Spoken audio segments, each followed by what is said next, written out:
Another day, another vlog. At ngayong umaga, may pasok ang mga kids. Kaya naman maaga pang naghanda ng kanilang pambaon. At yan ang kanilang baon for today, vegetable dumplings.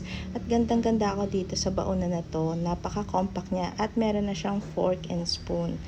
Habang hinihintay ko nga sila dito sa baba na matapos magayak, ayan, at nagtaho na muna ako. Lumabas muna ako para tignan ang aking mga halaman dito. Ito ang aking Italian cypress at medyo nabuwal ito, tumabingi ito, tumagilid nung panahon ng uwan. Pero ngayon diniretso ko na siya. Ang ganda pa rin niya. Oh. At ito naman yung mga makina na itanim ko dito, pinalit ko sa mga aloes. So ngayon ang dami ng weeds at kailangan ko nang tanggalin ng mga damo nito. After nito ay pumunta na kami ng school para ihatid ang mga bata at dumaan muna kami dito sa La Carmeli Canteen bago umuwi sa bahay. Bibili kami ng pwedeng ipandagdag dun sa vegetable dumplings at ito yung aming napili, fresh lumpia at napaka-perfect sa lasa nitong peanut sauce. Napakaraming nuts at gulay muna kami ngayong umaga, healthy living tayo. After nga namin mag-breakfast, syempre at maglalakad-lakad muna ako dito sa garahe. At ito yung aking napansin, ang aking propagation ng Ruby Tineki. Yes, ang ganda na niya. At ngayon ngay itinanim ko na siya dito sa magandang concrete pot. Naglakad-lakad ako ulit at dumako naman ako dito sa area na to. Nandito yung mga caladiums ko. Ang ganda-ganda nito, oh. Ang laki-laki ng dahon niya. At ito yung sinasabi ko sa inyong mother plant. Yes, ayan.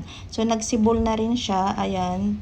Nagkaroon na siya ng sanga dyan. At yung pinaka-top niyan, yung pinagkatan ko. After ng konting pahinga, pumasok na ako sa loob para maglinis. Napakaganda talaga ng may vacuum. Lalo na yung mga buhok ay kuhang-kuha. Napapabilis ang trabaho. Pagkatapos ko nga maglinis sa babay, umakyat na ako dito at namintana muna ako. Ayan, at makulimlim ang panahon.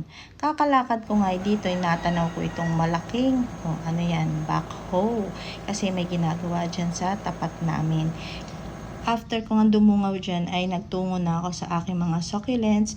Nandito pa rin sila sa lapag. Yes, hindi pa namin sila nababalik sa fence kasi hindi pa kami tapos mag-ayos ng plant box dito.